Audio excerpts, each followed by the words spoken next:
Hey there, Jason Peacock here, back with another review. This time I'm taking a look at the latest expansion for Scythe, The Rise of Fenris. I already like Scythe a lot. It's one of my most played games.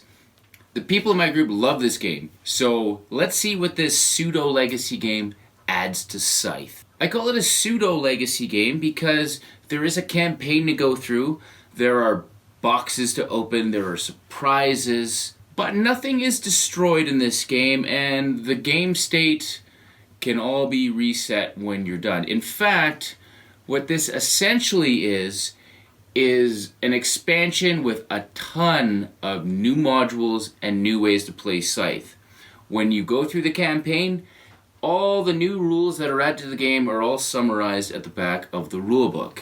Playing through the campaign is the best way to learn all the new things that Scythe, Rise of Fenris has to offer. So there's a bunch of boxes that are to be opened when instructed, and there's a nice ringed rulebook with all the rules and each campaign chapter.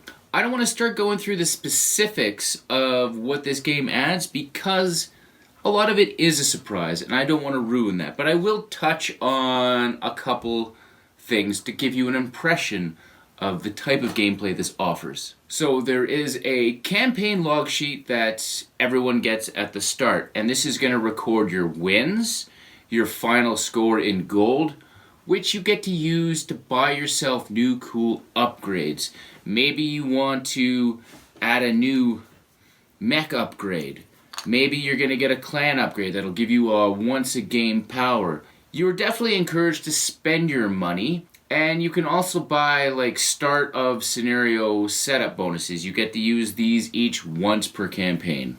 In some situations, the winner will choose the next chapter. You're either going to choose chapter 2A, for example, or 2B. 2A might be a more economic driving force for winning incentive, and B might be a more combat-oriented driving force to victory.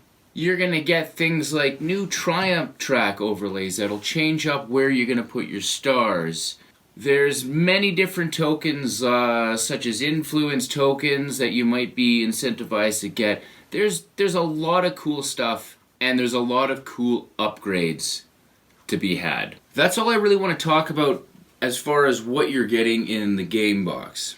Now, as far as my final thoughts go, I mean, there are some awesome surprises in some of these boxes, and they harken back to the first time I played through Risk Legacy. It does have that legacy sort of excitement to it. I also love the way your endgame gold gets tallied, and you're diversifying what your clan can do based on new special abilities, new tokens, new upgrades. I think my favorite thing about the Rise of Fenris is that it plays fantastic at 2 players. I played through this campaign at 2, and the games are under an hour. It's tight. It's competitive because the campaigns... Now, you can play Scythe however you want. You don't have to accomplish something to win, but there's going to be big points for whatever that campaign incentivizes. For example, maybe there's an overlay track that has 4 combat icons, so you're really encouraged to do a lot of fighting, that sort of thing.